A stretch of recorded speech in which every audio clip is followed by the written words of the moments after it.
Listen to this podcast now on the Red Apple Podcast Network. The Leadership Thread with Dr. Peggy Polonis. I'm Dr. Peggy Polonis. Join me on each episode where I unravel the story that shaped leaders, tracing the thread that led them where they are today. Because leadership isn't born in adulthood. And thank you once again for joining us on the Leadership Thread, education, ethics, and sustainability. Download all of Red Apple Media's podcasts right now through your favorite podcast platform. Listen, all you New Yorkers. Excuse me, taxi. Okay, we're looking around. This is the 77 WABC minicast. Sunday morning. Well, happy Easter. Senator George Borrello from Western New York, and it looks like a great day, and from Chautauqua County.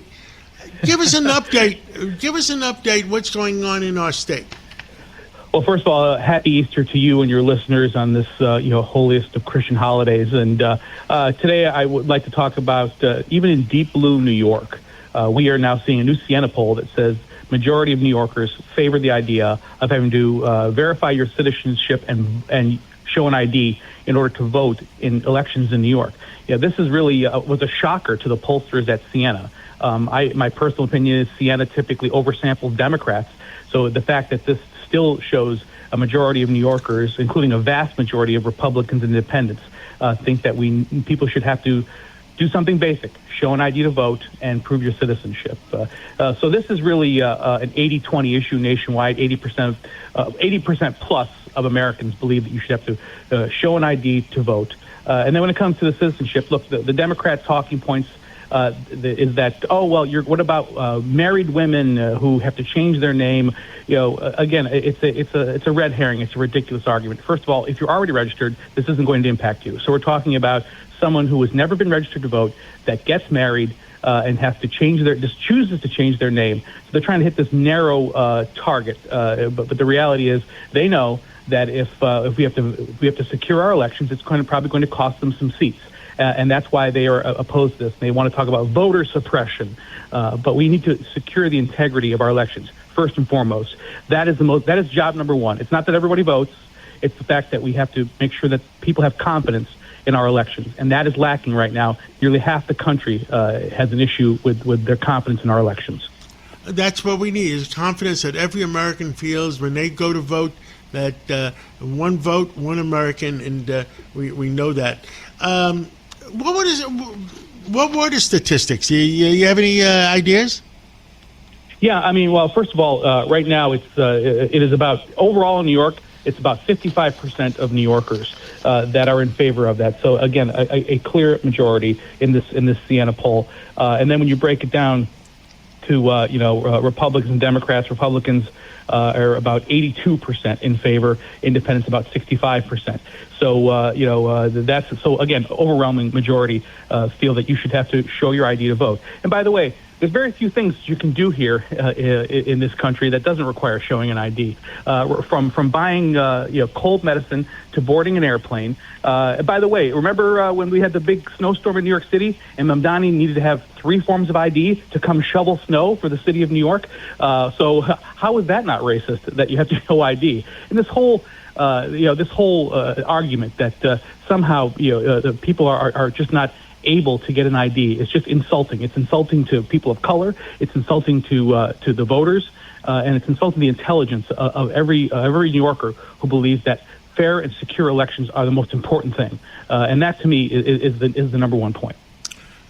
Question: the governor has been saying that she wants to reform climate stuff that makes business easier. Have you heard anything on any progress on that?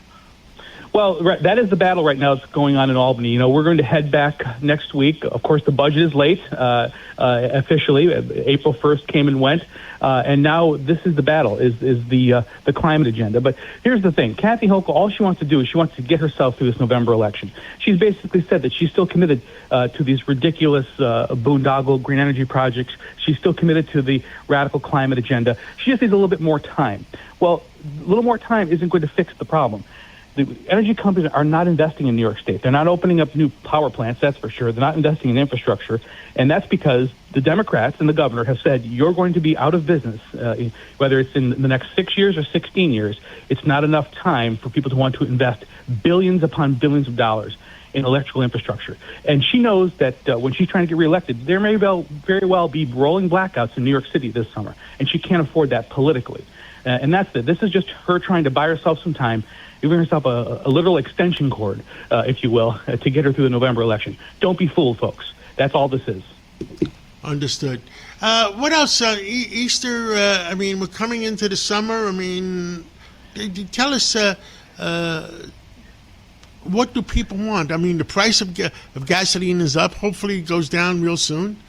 And we want interest rates to go down, and we have some obstacles in Washington. What is it going to take to have business people happy in the rest of the state?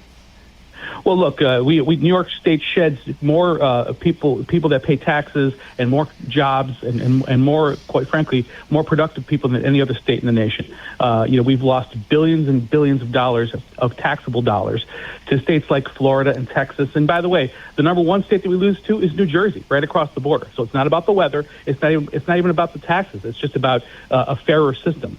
New York State, unfortunately, is run by a lot of bureaucrats. You have the trial lawyers who are fighting back against trying to save money on car insurance so that they can have unlimited, personal injury settlements. Things like that make it hard to do business here, as you know, John.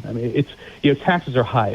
Every obligation when it comes to regulations, the cost of everything, the cost of workers' comp insurance, which is about 10 times more than the state of Pennsylvania. This is why it's difficult to do business here, and more people are choosing not to. Quite frankly, who's coming to New York with their own money and only their own money to do anything? We have to bribe people to come to New York State in order to do anything. And that's the part that should really be the canary in the coal mine for everyone. If you're not being handed billions of dollars, you're not coming to New York State to build anything. And all those costs fall on the taxpayers, on the folks that are paying their property taxes, their income taxes. And they're the ones supporting these companies that come in, gobble up the taxpayer subsidies, and then sometimes they just eventually leave. That's what should trouble every New Yorker. Well, Senator George Borrello, thank you so much for coming on, and happy Easter. Enjoy your family for the day, and you too as well. And God bless New York, and God bless America, and let's hope for better conclusions. And absolutely. Happy Easter. Happy Easter. This is Greg Kelly. Donate now to Toys for Tots, which works year-round. Go to toysfortots.org. Toys for Tots supports children in need throughout the year with programs like the Toys for Tots Literacy Program. Established in 2008, it has provided over 63 million books to disadvantaged children. The Toys for Tots Literacy Program is committed to providing disadvantaged children with direct access to books and educational resources that enhance their ability to read and communicate effectively. Go to toysfortots.org.